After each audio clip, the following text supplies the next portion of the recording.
up knowing there's a reason. All my dreams come alive. Life is for living.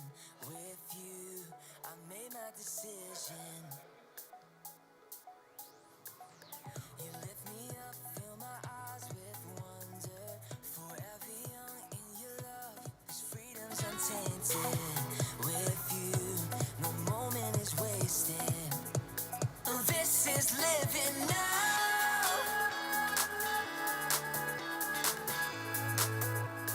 This is living now.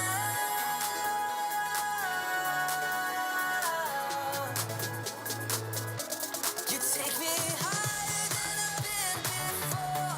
It's your perfect love that sees me soar. God, your freedom is an open door. You are everything I want and more. You lead the way, got your right beside me.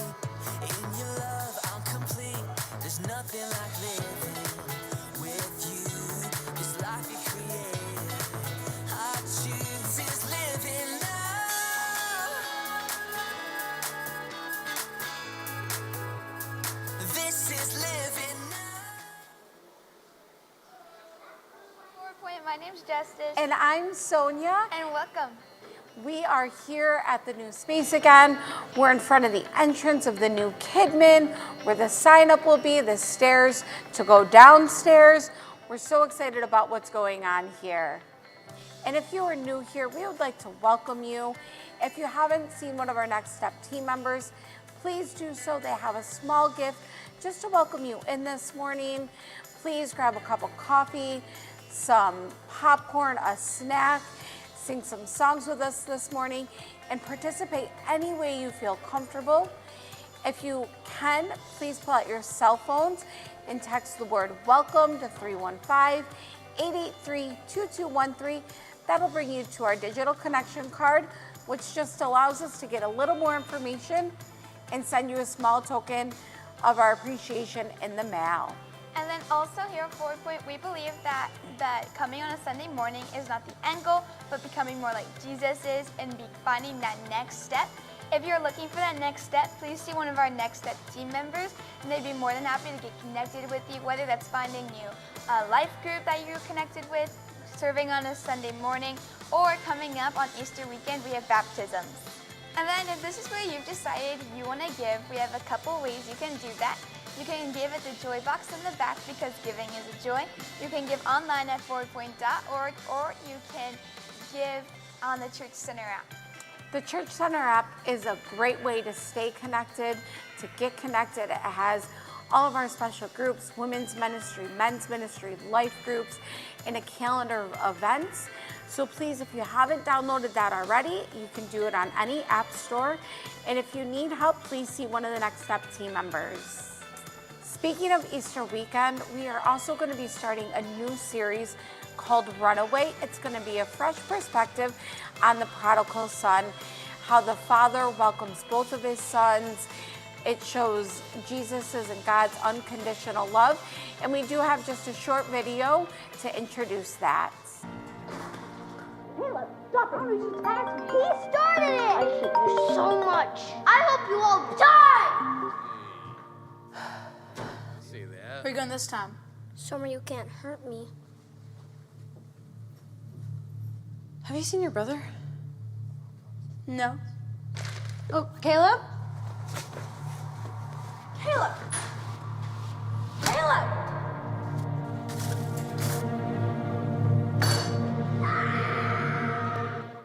It's crazy. We'd also like to give you another update from Stephen, so please watch this clip. Hey, 4 Point, so we are here in the new space. We've been showing you some of the updates. Again, more things are happening all the time. We're getting close. We're also going to be showing you a little bit of the downstairs space. So it's going to be awesome for our Kidman team. They are going to be super creative on how they create it, so we can be teaching your kids about the love of Jesus and how to live life on purpose. So again, so many good things that are coming in store, from building the stage and all the multimedia stuff coming in. Stay tuned. Thank you for joining us today.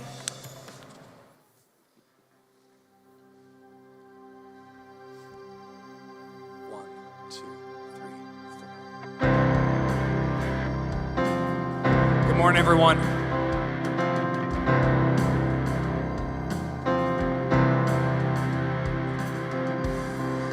I seize the battle, you see my victory.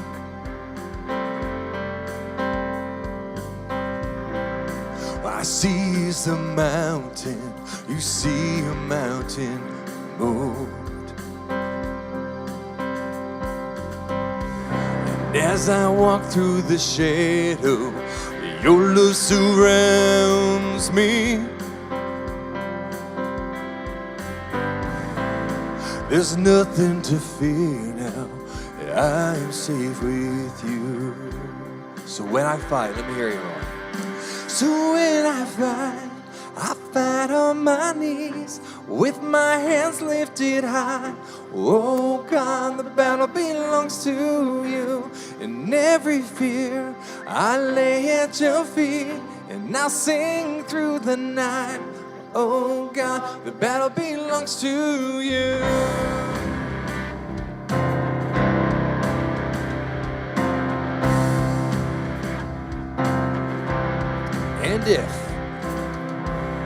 And if you are for me, who can be against me? For Jesus, there's nothing impossible for you. When all I see are the ashes, you see the beauty. I see the cross, God. You see the empty tomb. So when I fight on my knees with my hands lifted high. Oh God, the battle belongs to you. And every fear I lay at your feet, and I'll sing through the night. Oh God, the battle. So when I fight on my knees with my hands lifted high. Oh God, the battle belongs to you. And every fear I lay at your feet, and I'll sing through the night. Oh God, the battle belongs to you.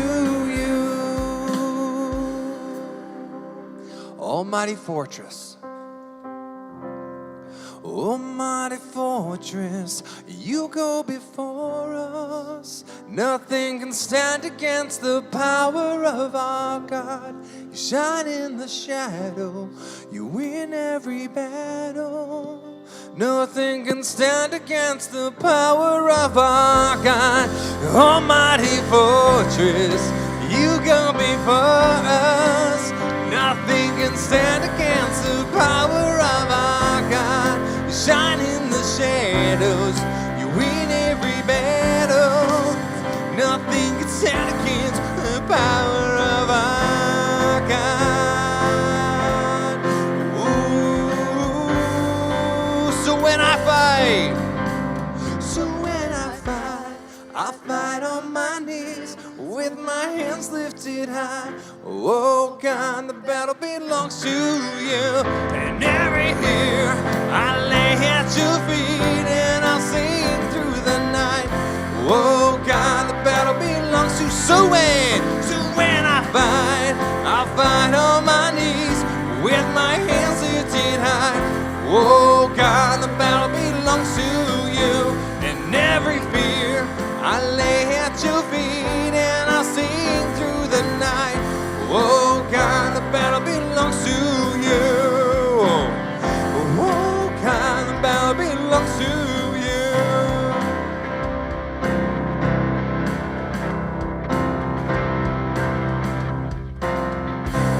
Give a shout of praise this morning, church. Woo. Every battle.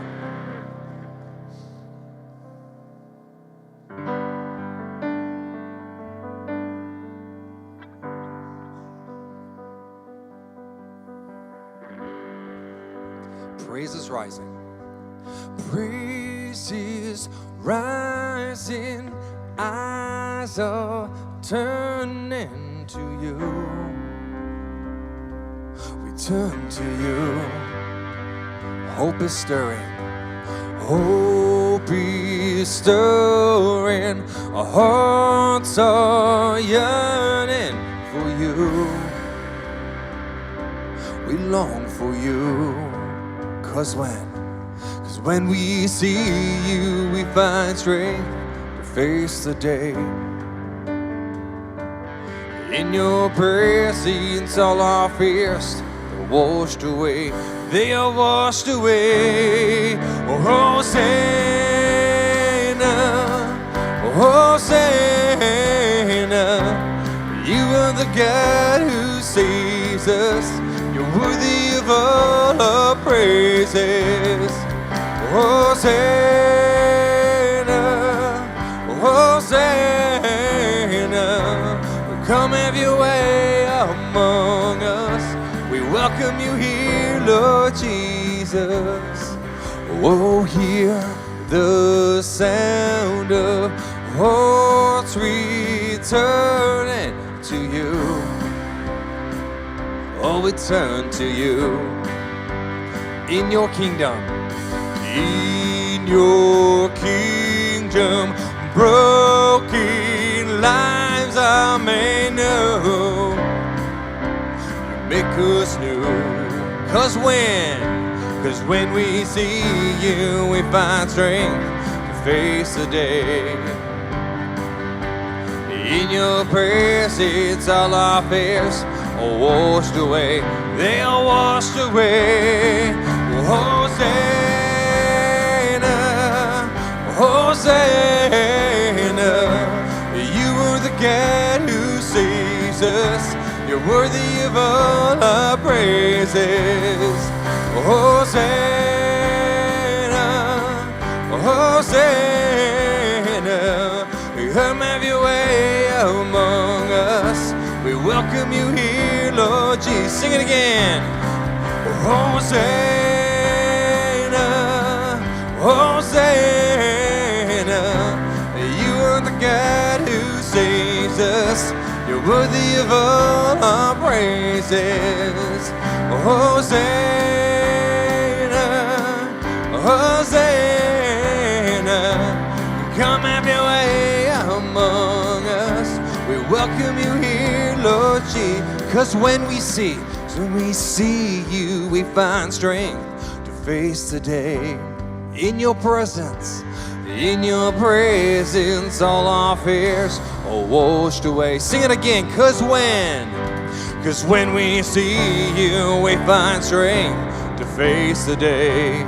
In your presence, 'cause in your presence, all our fears are washed away. They are washed away. And Hosanna, Hosanna. 'Cause you are the God who saves us. You're worthy of all our praises. Hosanna, Hosanna. Come have your way among us. We welcome you here, Lord Jesus. Hosanna, oh, Hosanna, oh, Hosanna. 'Cause you are the God who saves us. You're worthy of all our praises. Hosanna,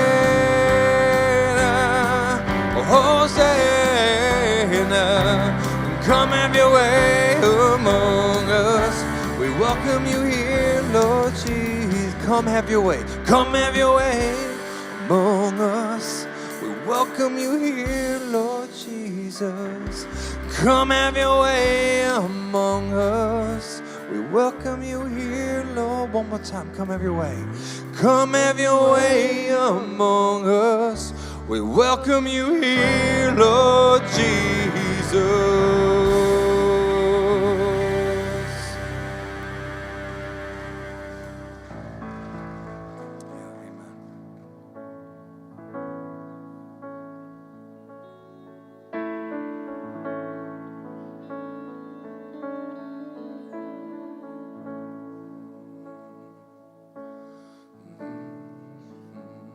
I've heard. Oh, I and stories of what they think you're like. But I've heard the tender whisper of love in the dead of night, and you tell me that you're pleased and that I'm never alone. You're a good, good father. It's who you are, it's who you are, it's who you are, and I'm loved by you. It's who I am, it's who I am, it's who I am. I've seen. Oh, I've seen many searching for answers far and wide, but I know we're all searching for answers only you provide, 'cause you know just what we need before we say a word. You're a good, good father. It's who you are, it's who you are, it's who you are, and I'm loved by you. It's who I am, it's who I am, it's who I am. You are perfect. You are perfect in all of your ways. You are perfect in all of your ways. You are perfect in all of your ways to us. You are perfect. You are perfect in all of your ways. You are perfect in all of your ways. You are perfect in all of your ways to us. Oh, love so undeniable, I can hardly speak. Peace so unexplainable, I can hardly think, 'cause you call me deeper still as you call me, deeper still as you call me, deeper still into love, love, love. You're a good, good father. It's who you are, it's who you are, it's who you are, and I'm loved by you. It's who I am, it's who I am, it's who I am. You're a good, good father. It's who you are, it's who you are, it's who you are, and I'm loved by you. It's who I am, it's who I am, it's who I am. You're a good, good father.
Well, good morning, Forward Point. How's everybody doing today?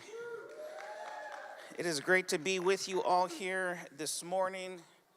Before we get started, jumping into things, just want to share with you a little unfortunate, sad news this morning. If you've been a part of Forward Point for any length of time, You have probably seen Roland Brodeur enter through the doors there, sitting, waiting for you to give you a hug or a high five.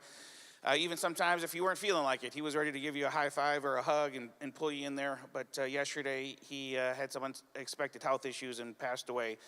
So we are going to be letting you know about the services and all the things to be able to honor and remember him and celebrate his life. But if you just be thinking about Chris, who also is a part of Forward Point here and a major help, just be loving on him and praying for him and the rest of the family as they make plans and arrangements. We just want to come alongside them through this time. My daughter recently has, my second oldest, Augustine, has become obsessed with this brand called Goat USA. Has anybody ever heard of this, Goat USA? Okay, just like me. I had no idea what this is all about. And she just recently had a birthday, and she's got this Dick's Sporting Goods gift card kind of burning a hole in her pocket. And constantly she's asking, can we, when I stopped working at the mall, very rarely now do we ever go back to the mall. But and there's small chance that we're even close in proximity. She's like, can we stop by the mall? Because I want to go purchase some Goat USA. Now, for us, there was all sorts of things. If you grew up, if you're my age, you grew up and we had our brands, kind of the things that were popular and everybody wanted to have, and you were kind of considered part of the cool crew if you were wearing, certain shoes or certain brands. And they do a really good job, right, marketing and branding companies to come up with these things that they think are going to sell and that are going to become kind of the hot items, not because this is anything more than, some kind of $2 t-shirt that's probably made in some kind of, hopefully not, but sweatshop in some other country. And they're able to sell it for $20 or $30 simply because, they drive up the demand for this brand. And I, at first thought to myself, why in the world is one of my kids getting caught up with some kind of, social fad and wanting to spend money towards a social fad? But then I started to think, man, they're not too different from their dad, I guess. Because growing up, I probably shared many times how into basketball I was. I eat and sleep and dreamed about basketball every day for most of my young life and was playing for most of my life. So I remember the thought of taking my parents to the sneaker store to buy sneakers for basketball season. Basketball season would be coming, and I didn't do any kind of reviews on like which ones had the best support for the ankles, or which ones are going to make you jump higher if there was such a thing, or which ones were going to make you run faster if there were shoes that could do that. All I cared about was going in and looking at which ones looked the coolest. And undoubtedly, the ones that looked the coolest that I started to pull off the shelf were always the ones that were like $150, $200 basketball shoes, right? Now, this is, not to reveal my age, but like 30 years ago, when $150, $200 for a pair of basketball shoes seems crazy. Yeah, it seems even crazy still today, but this is, again, 3 decades ago. And that's what would drive my decision for what kind of basketball shoes I was going to pick up for basketball season. Somehow, my parents, I was able to, despite their initial rejection and no's, I was able to win them over with, the cutest son ever to be gifted to mankind, puppy face that I would give them. And inevitably, they would relent and get them for me. But man, it didn't matter. I'd put them on, go play, and I could have the most expensive pair of basketball shoes, but given the wrong conditions, using indoor shoes to play outside or a gym floor that was dusty, it didn't matter what shoes that I wore. So I wonder if we might take a little stroll down memory lane. This is another pair, one of the first pair of famous shoes that I had. You guys remember these things? Anybody have these? Or was I the only cool kid? These were, man, you got down and you're like, bum, bum, bum, bum.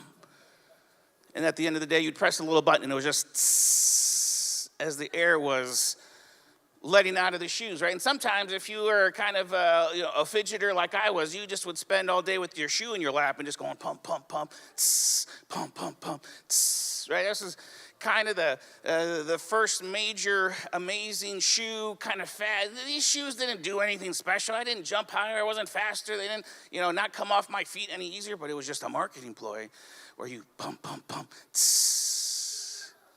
And you thought you were the coolest kid when you were walking these and sporting these in front of your friends. Now, probably not to be, sexist, most of the time women are kind of known for having their shoes, right? A closet full of shoes.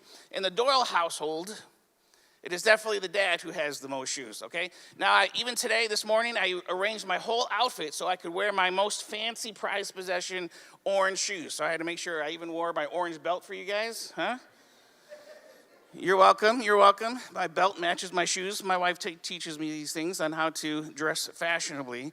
But in my house, and I have to blame my wife, because my wife is always the one who's out shopping, and she'll find a deal, and she'll send me a picture, and she's like, ooh, do you like these? And I'm like, what warm-blooded human man would not like those shoes? I mean, it's just fun. So I brought a big bag with me here to show you some of the shoes that I have and the different purposes that they have. Now, these are not pairs. These are all just single ones, and yet the bag is full because it says how many shoes that I have, okay? The first one, you may not have ever seen these because I don't wear them very often, but these are my Rockstar shoes. Okay, they're like boots, only without the boot part. So I know where you guys want to be jealous of those all service, so I'm going to make sure you can see them. These are another pair that I saw scrolling through Facebook. All right, these are just, again, I like them because they're cool looking, and you don't ever see people wearing stuff like this. And I just thought, man, I got to have those. And you've never seen me wear them because I have so many other ones that I wear. I got my yellow Converse. The only reason I got these is because I was out making a sweater. My Jesus, still turning tables since 33 AD sweater. I had to go and find shoes that matched that sweater. So I just went there and I found these. I got these ones just for that sweater. So whenever I wear that sweater, I wear those shoes. Sometimes for the sake of convenience, who doesn't have a pair of these, right? Anybody got some slides that you throw on to make it easy? Yeah, because we're lazy people. Now, I can't just do normal slides. These are some of my prized possessions. I got these at a Adidas outlet store. These are also like slides that you just slip on. And again, I hate shoelace strings. They don't have any shoelaces. You just put them on and they're awesome. These don't have any shoelaces, but they're like made of this rubbery material, so you can wash them real easy. And if it wasn't for the fact there was 2 holes on there, you could probably go like scuba diving with them and your feet would stay dry because of the material that they're made of. I think they're super cool. You've probably seen me wear those. I'm a big fan of white, so I have these nice Puma white slip-on, again, no shoelaces, shoes. Who doesn't have a pair of shoes that they use just for doing outside yard work? Yeah, these are my outside yard work. There's another one that goes along with it that I wear. I just don't wear one of them, but there's 2. The shoe that I wear for working out at the gym, I know it's hard to believe, but I do sometimes go to the gym. These are the ones that stay in the gym bag all the time, ready to go to the gym. Again, I haven't even removed the way that the shoelaces were originally done because I don't like shoelaces. So I just leave it that way and I slip them on, and I've you've got to have some balance here to the shoes. All right, now we're getting to the nitty gritty here. The bag is almost empty. For Father's Day, a couple years ago, my oldest daughter got me these things. Now, these are boot Crocs, right?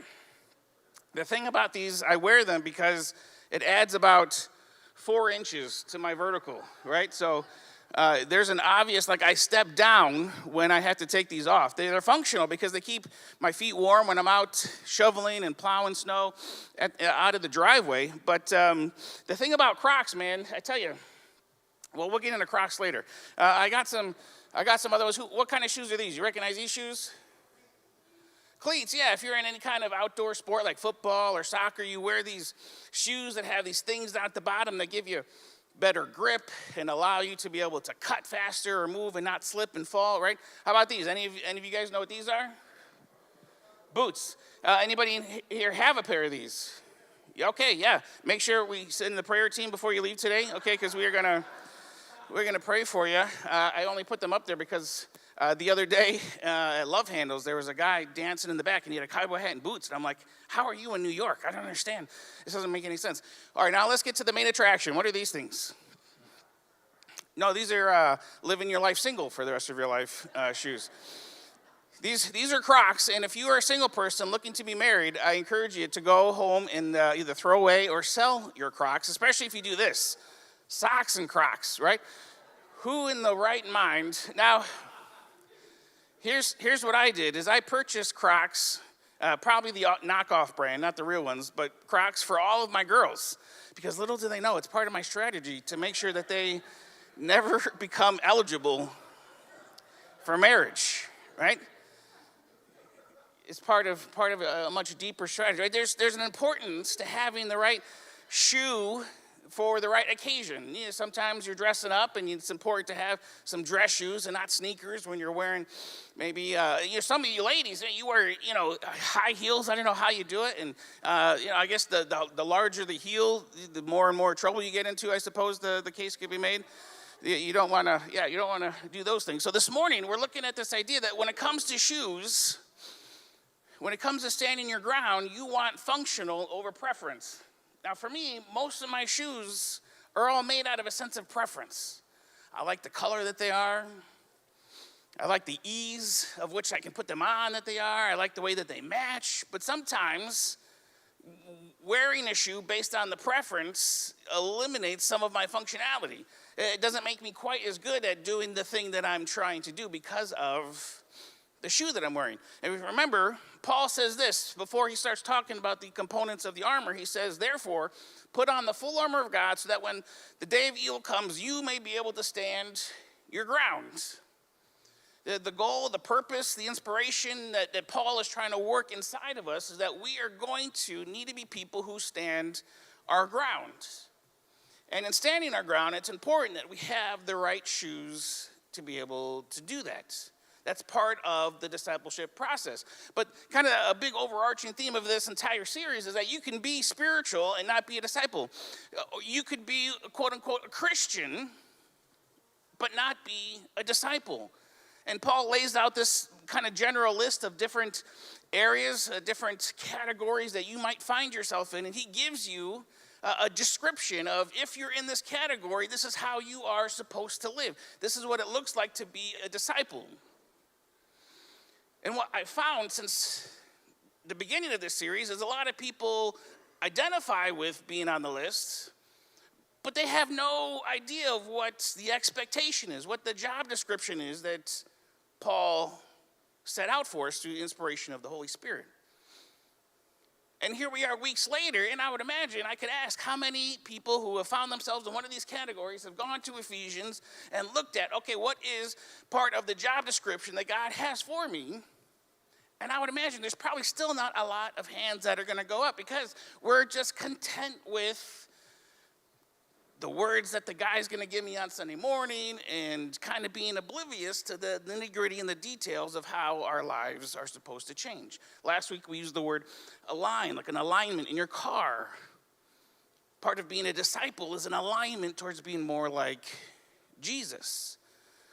And what we're discovering is that putting on the armor is not just a mental exercise, but it's a spiritual alignment. It's more than just waking up in the morning and being able to recite these verses.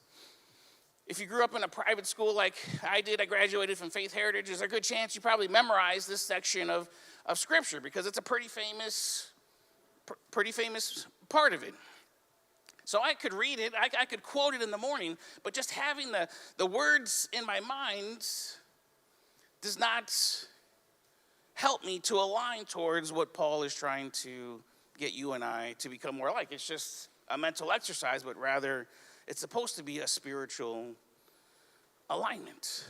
And we looked at this idea that last week, righteousness, right? What is righteousness? And for most of our faith life, we think that because in American Christianity, it's very individualistic. We think it's God and us. God and me. I forgot my pencil. God and me. Not that it would be much better, but in reality, righteousness is this posture where we're focused. It's a track. God's still at the top, but it's me, and then over here is you, and it requires the three perspectives. I care about, I'm focused on my neighbor, their well-being, and their relationship with God. That true righteousness can't be just, hopefully I get through my life having not committed a lot of sins, because then it just ruins this relationship. But righteousness is so much more than just your relationship with God. Righteousness is this idea that I own the relationship that I have with my brother or sister. I own the relationship that they have with God, and together, focusing on those things is the true heart behind righteousness. So this morning, we're going to be talking about this next piece of armor, and we're going to be hammering in on this idea about what does it look like to stand our ground with something that is functional rather than just based on preference. Because what good are wearing cleats if you're playing football in the street?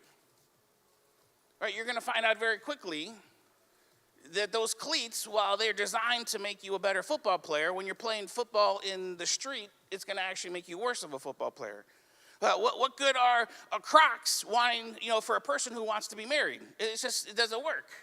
You got to wear the right shoe for the right occasion. So by quick, just kind of out loud, when I say the shoes of, what is next in the armor of God? The shoes of peace, right? That's kind of the predominant, I would say, idea of what people would call, and the shoes have been known for. But as we dive in, I want you to kind of put a little pin in that, and we're going to kind of realize that it's probably not really the shoes of peace. Here's the verse in Ephesians chapter 6. Paul says, "And with your feet fitted with the readiness that comes from the gospel of peace." Right? Paul doesn't say, hey, you got to put on the shoes of peace. He says you got to put on the shoes of readiness. Now, the readiness comes from the gospel of peace, but it's not really the shoes of peace. It's the shoes of readiness. And we're going to look at what that means. But first, we have this idea of fitted. What does it look like to be fitted?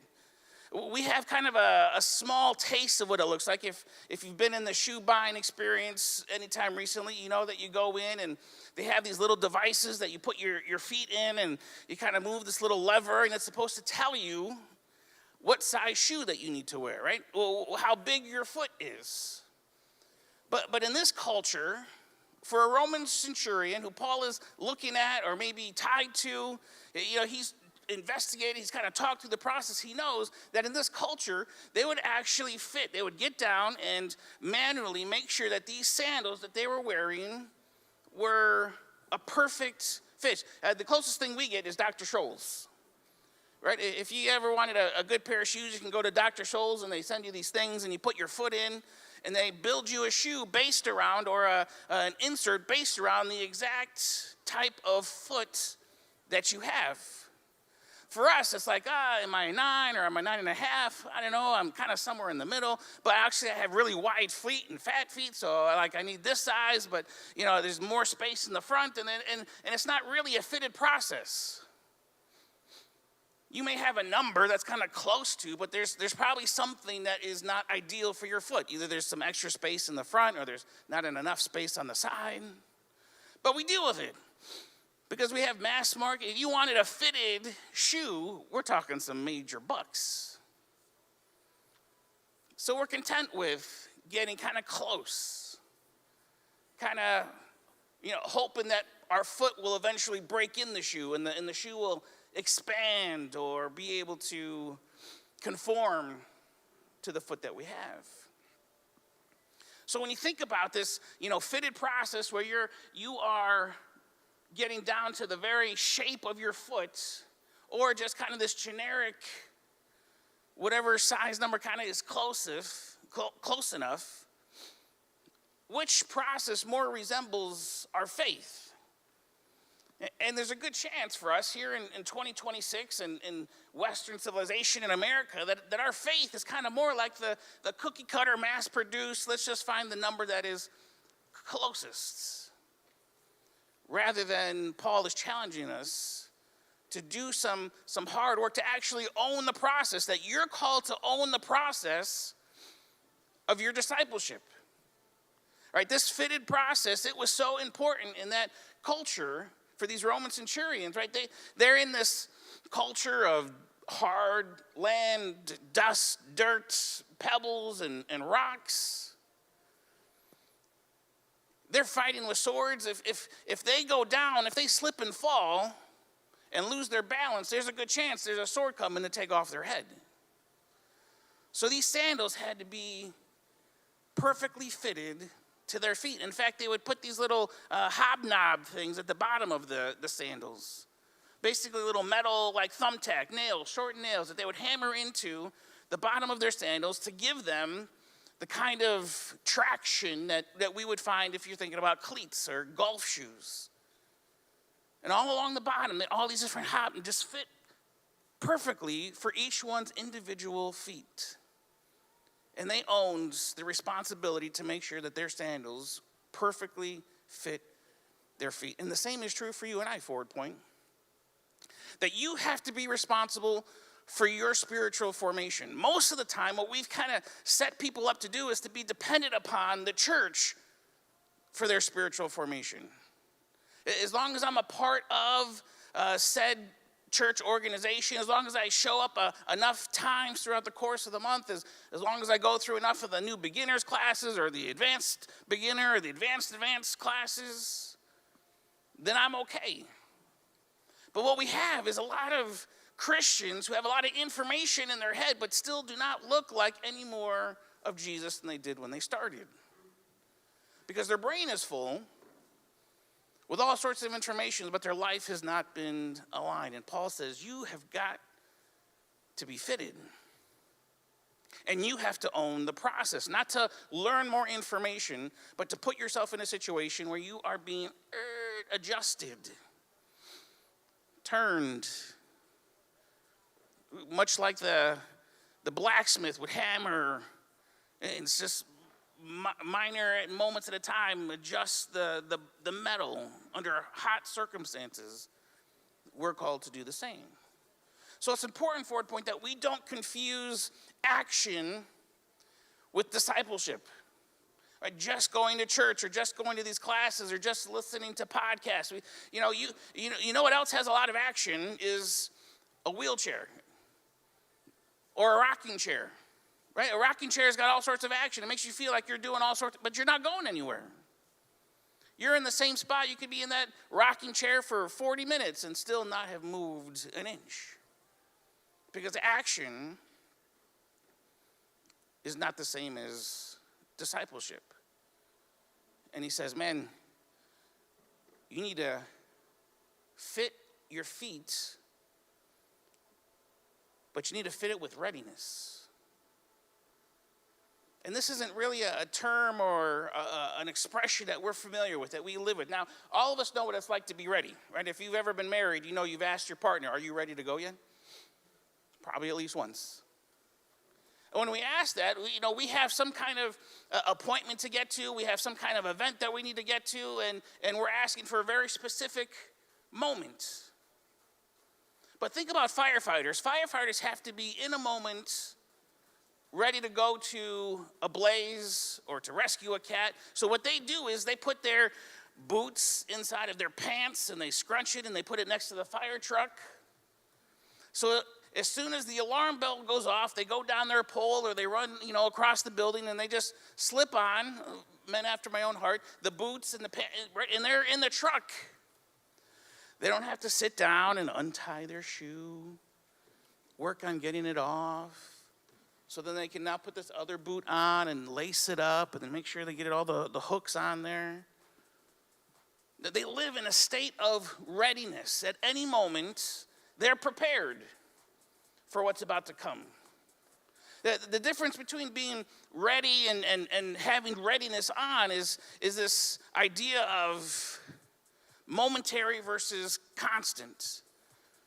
When you're ready, it's like there's this momentary thing that I'm preparing for versus readiness is just a constant state of whatever goes down, I'm up for it. It's the difference between a situational versus a state of being. Right? Situational means there's something that is happening around me versus I have this mindset that no matter what comes my way, I'm going to be able to jump in and be the difference. You can be ready for one moment, or readiness prepares you for any moment. Anything that may come your way. And for a lot of Christians, you know what we're ready for? We're ready for heaven. We said a prayer so that our sins could be forgiven and so that we could get our one-way ticket stamped. We're ready. But there's not many followers of Christ who live in a state of readiness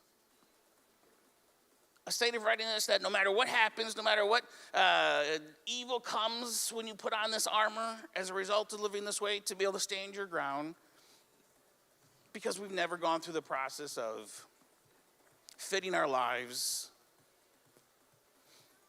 And it shows. There's this waning when it comes to faith in our culture. Ready is an event versus readiness is a lifestyle. And how do we get to this place where we live in this lifestyle? And Paul says the key to this is peace. The gospel of peace, literally just the good news of peace. Peace for you and I will help us to live in this state of readiness. So it's important for us, we need to understand what peace is. Peace is not just the absence of chaos, but rather it is creating order in the midst of it, or creating beauty in the midst of the chaos. We just think as long as when things are getting kind of crazy, we can just not snap. As long as we don't kill anybody, as long as we don't do any self-destructive behavior, then we've kind of achieved some kind of state of peaceful bliss. But what we're going to look at, and we're going to see that peace is actually way more. You finally have started to be able to tap into peace when in the midst of all the chaos, you're creating beauty. You're beginning to live in such a way where people look at you and wonder, how in the midst of such circumstances can you be like this? And we see this right from the beginning in Genesis. The Message describes the scene this way. It says in Genesis 1, earth was a soup of nothingness. Right? If you can only think about how you would describe chaos when there's nothing around, this is how Eugene Peterson translates. He says a soup of nothingness, a bottomless emptiness, an inky blackness. Basically, there's just all sorts of things.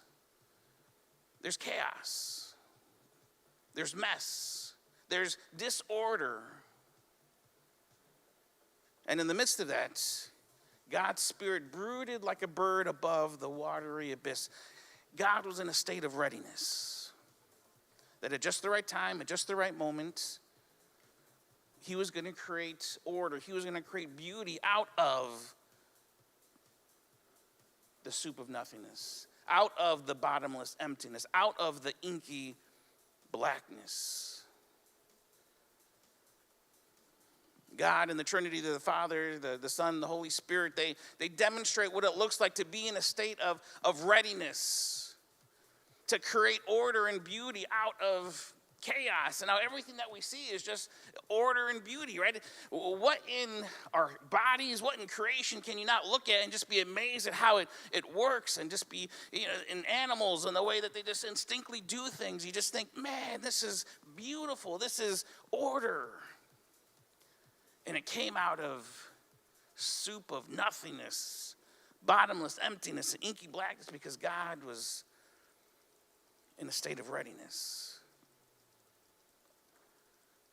Readiness that comes from the gospel of peace. And my prayer for us, Forward Point, is that we wouldn't just be content with being peacekeepers. You know what peacekeepers do is they oftentimes ineffectively go into places where people are angry at each other and try to, talk people off the ledge and just calm down.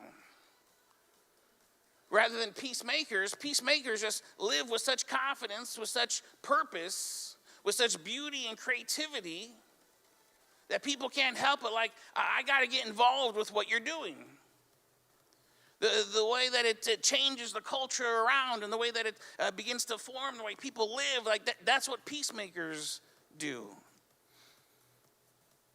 Versus peacekeepers, oftentimes the church has just tried to point out, hey, you're doing this wrong. Hey, you're doing this wrong. You want peace with God, then you need to change your behavior.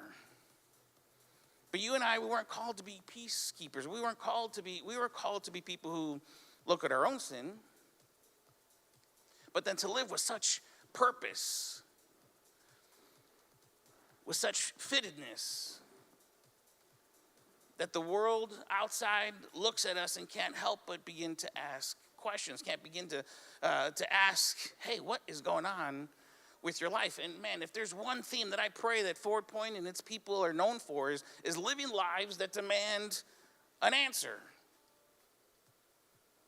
That people look and they say, man, I got to ask you some questions. Help me figure out what's going on.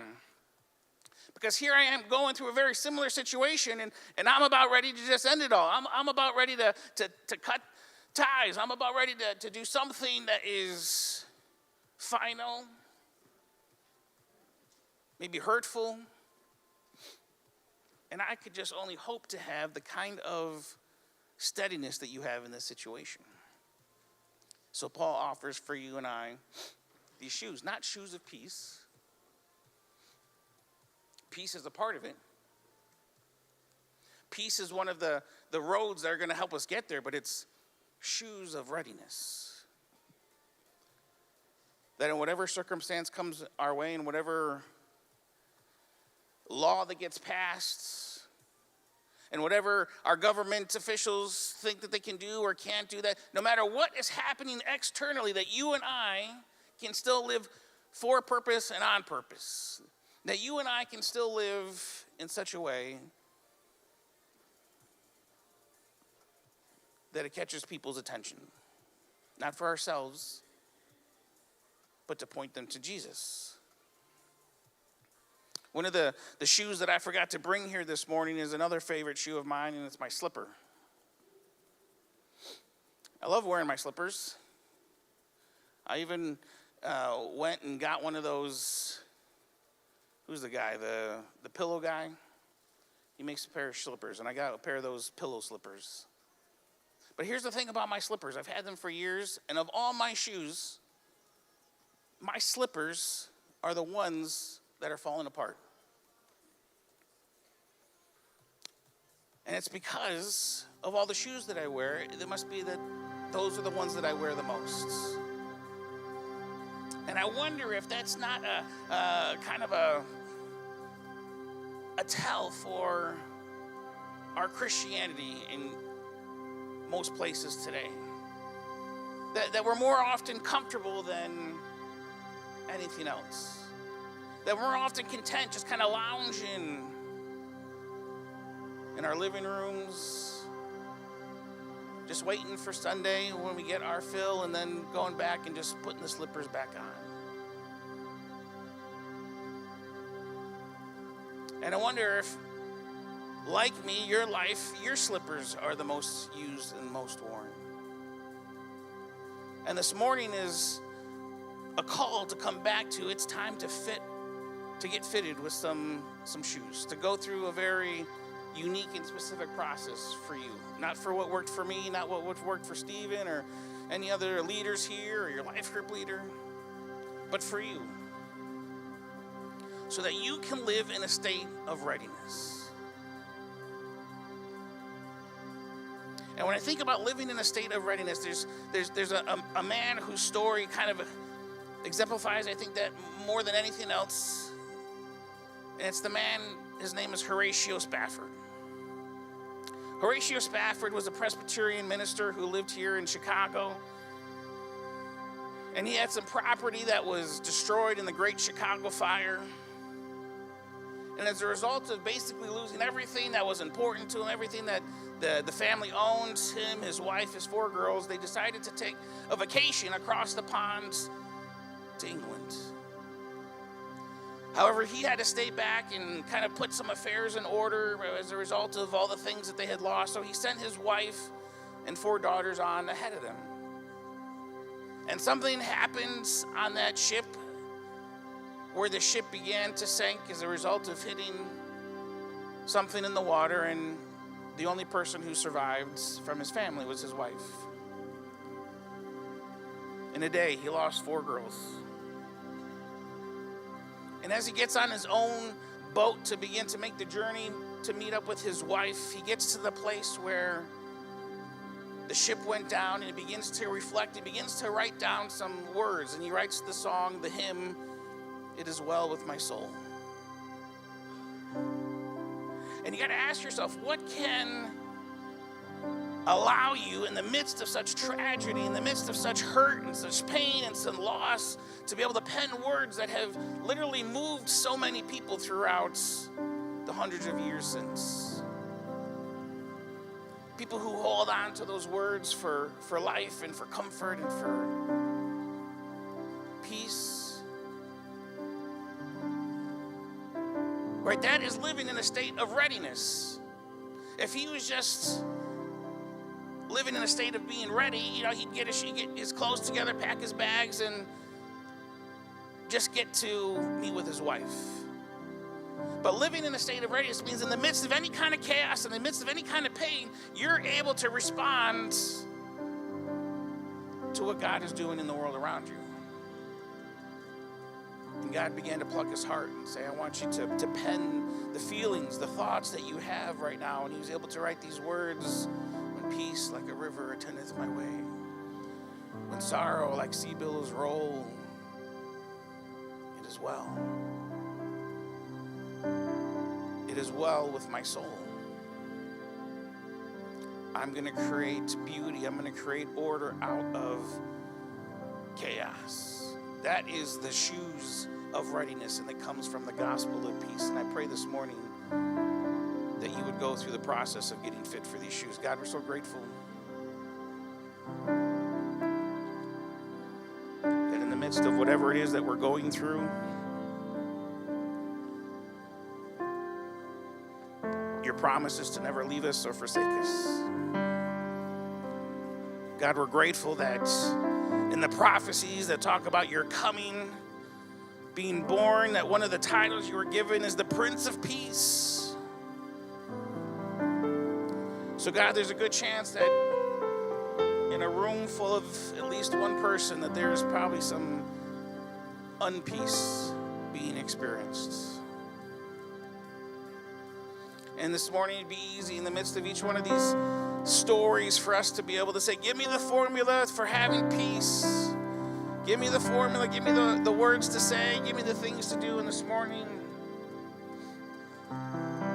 through Paul, you're showing us that it's not about striving for peace, but it's about being fitted for readiness. And in our fit for readiness,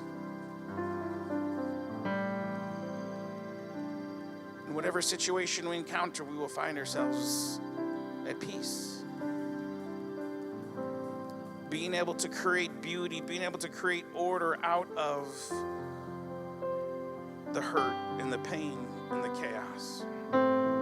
So as we respond to you this morning, God, my prayer is that each one of us in our own ways, specific just to us, would begin to write down some words, some thoughts, would maybe come to the altar and begin to pray, would maybe see the prayer partners at the prayer team and begin to take ownership of what is going on inside of them for themselves, so that you can begin to move us into who you're calling us to be in this next season of Forward Point, as we think about the influence that you're going to give us. We want to be ready. We want to have something of substance to offer people. So would you first begin to just do this work inside of us this morning? Allow us to respond to you. We love you so much.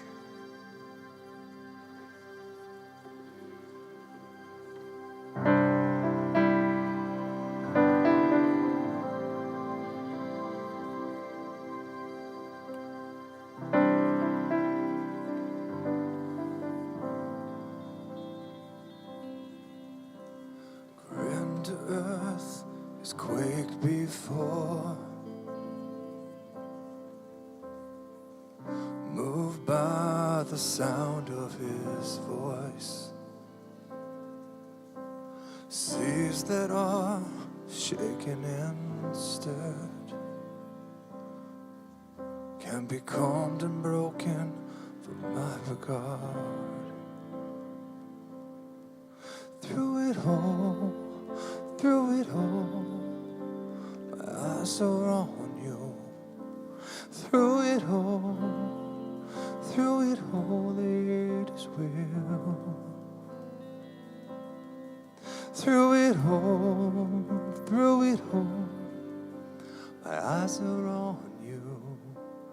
and it is well with me.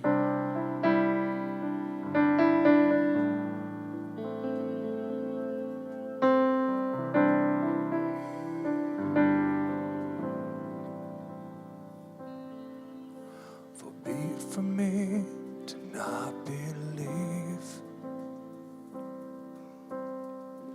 even when my eyes can't see. And this mountain that's in front of me will be thrown into the midst of the sea. Through it all, my eyes are on you. Through it all, it is well. Through it all, my eyes are on you. It is well, it is well.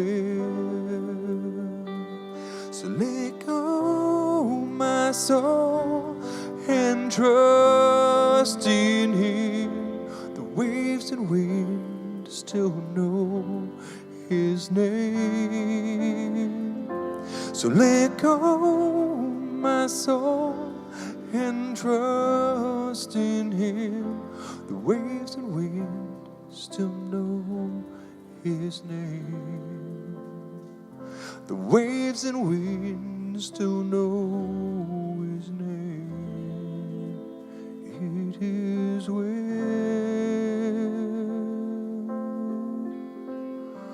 with my soul. Sing with us, church. It is well with my soul. It is well. It is well with my soul. And it is well, it is well with my soul. It is well, 'cause it is well with my soul. And it is well with my soul. And it is well with my soul. 'Cause it is well, it is well with my soul. Let's sing that again. 'Cause it is well with my soul. Oh, it is well with my soul. Oh, it is well with my soul. 'Cause it is well, it is well with my soul. It is well, it is well with my soul. For it is well, it is well with my soul.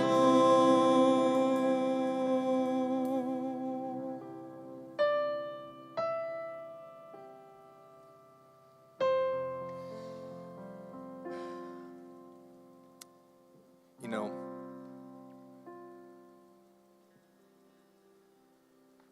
I was gonna talk about my shoe collection compared to Jimmy's collection, but you know, I was gonna say that if you ever talk to Katrina and say, oh, we got this big closet when you walk in the house. And you got a little closet.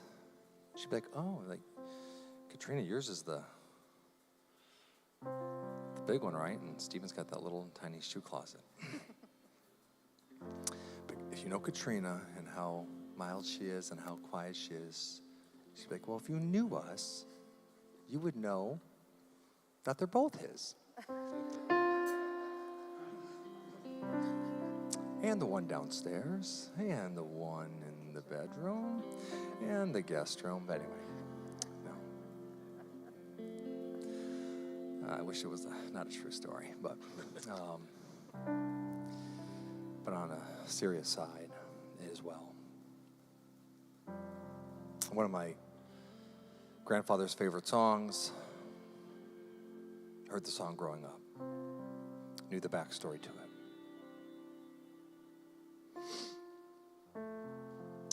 Isn't it amazing how things are always well until they're not well? Living with peace when there's harmony. But that's not why the song was written. That's not why we're to ready our feet for the gospel of peace. It is well. It is well in the storm. It is well in the pain. It is well when people hurt our feelings, when we experience loss.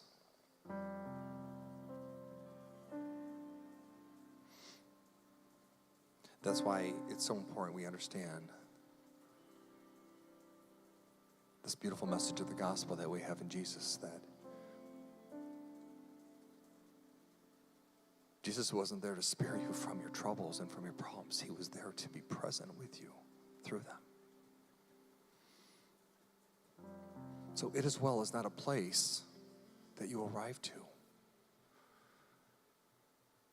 It's the mindset of our heart.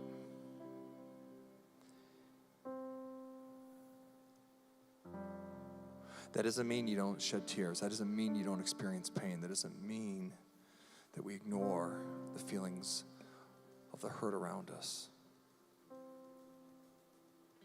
Because Jesus did not.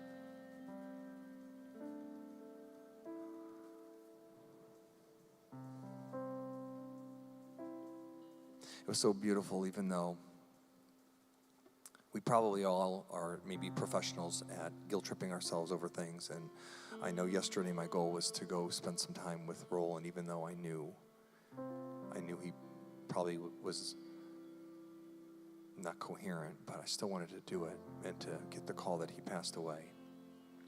I never liked that.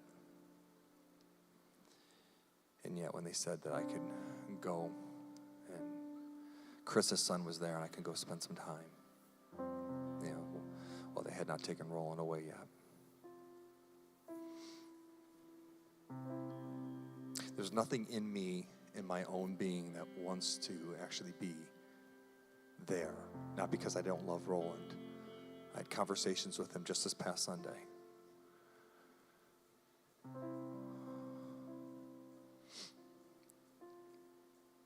But I want to honor that man. I want to honor his family. So I went. But one of the most beautiful things that I experienced throughout the day, besides just praying with Chris, was the fact that as I was leaving the VA, to see Jim and Rachel Doyle pulling up because they knew Roland. Because I had asked Chris, are you going to have any family here? And he's like, I don't know. Anyone wants a show? So for a moment, I thought I was going to probably be it. And it was so nice to see them. And then it was even just as nice to get a text message from our wonderful Scott Stumpf and how he said how he was up there as well. how he spent time with Chris. And even after they took Roland away, Scott said to Chris, hey, why don't we get a piece of pizza together?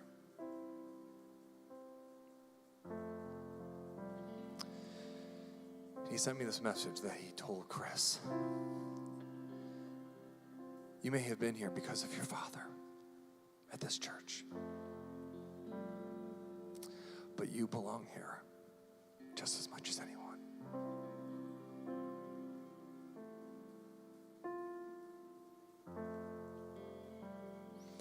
I couldn't help in that moment to think, after Jesus had ascended to heaven, and you have some really wild, crazy stories about him entering the room when the door was locked. The disciples were fishing. And just like the disciples had always, probably that's why they retired from fishing and followed Jesus, because they sucked as fishermen. But they didn't catch anything again. And all of a sudden, this person said, try the other side of that boat. And they did.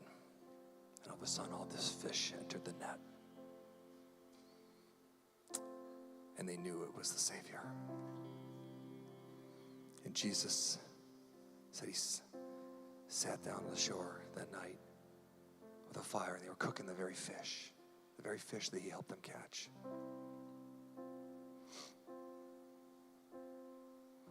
And I just couldn't help but think, Jesus is here today.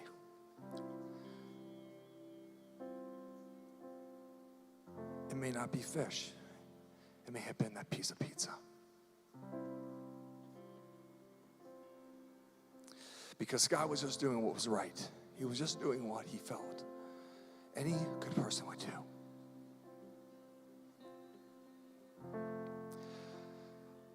But he didn't even know how much that ministered to me. And all the stories that I hear all during the week about what you guys do for one another. All the love that you show.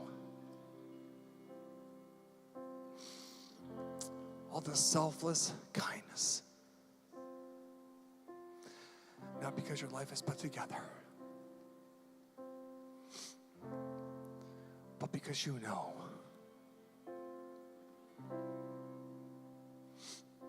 the peace is the mindset that we live in. It's the mindset that we have when we put on the proper shoes. So don't overthink it, church. Don't think you need more classes. You need to learn more of the Bible. You're insufficient in so many ways. Ready your feet with the gospel of peace. And it may be something so simple as just a slice of pizza and letting someone know you belong with us.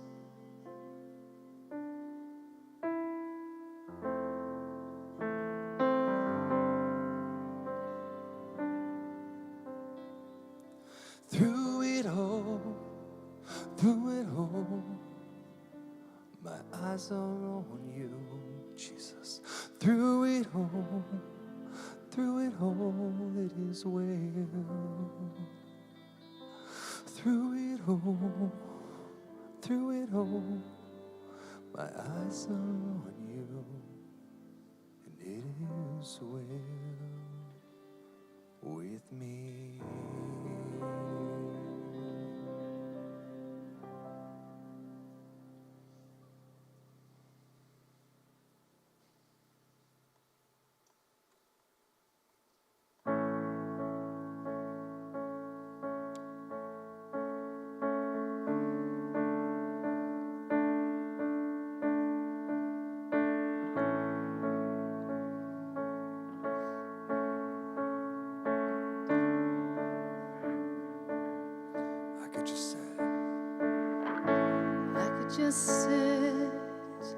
I could just sit and wait for all your goodness, hope to feel your presence. could just stay. I could just stay right where I am and hope to feel you, hope to feel something again.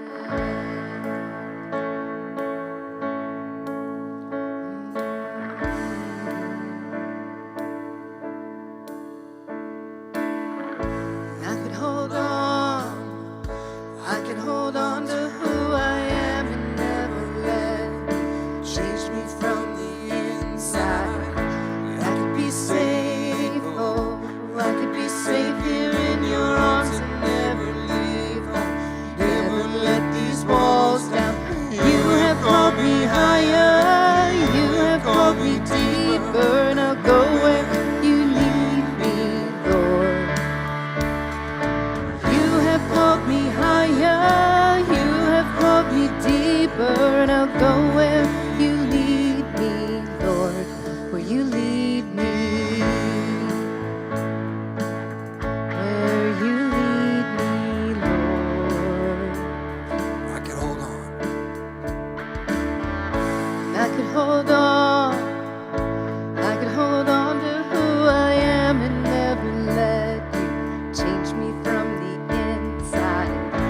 I could be safe, oh, I could be safe here in your arms and never leave home, never let these walls down. But you have called me higher, you have called me deeper, and I'll go where you lead me, Lord.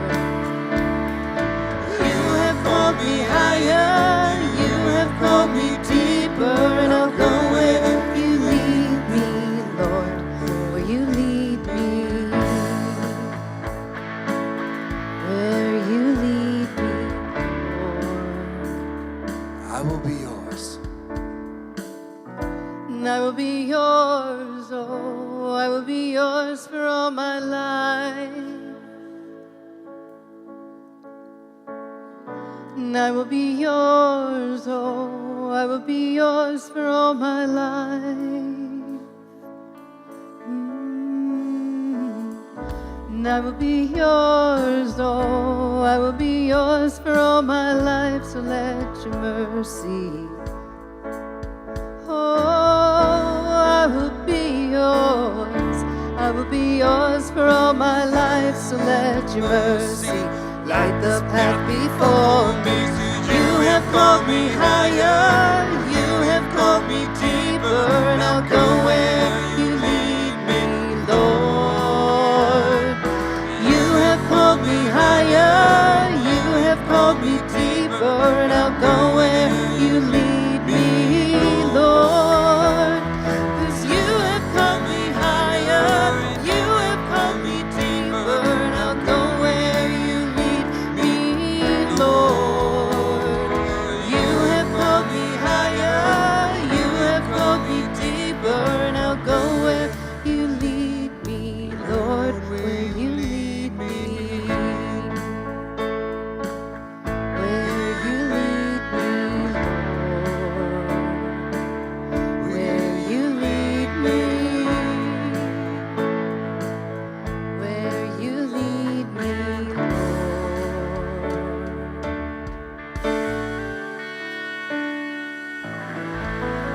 We love you guys. As always, there's prayer in the back.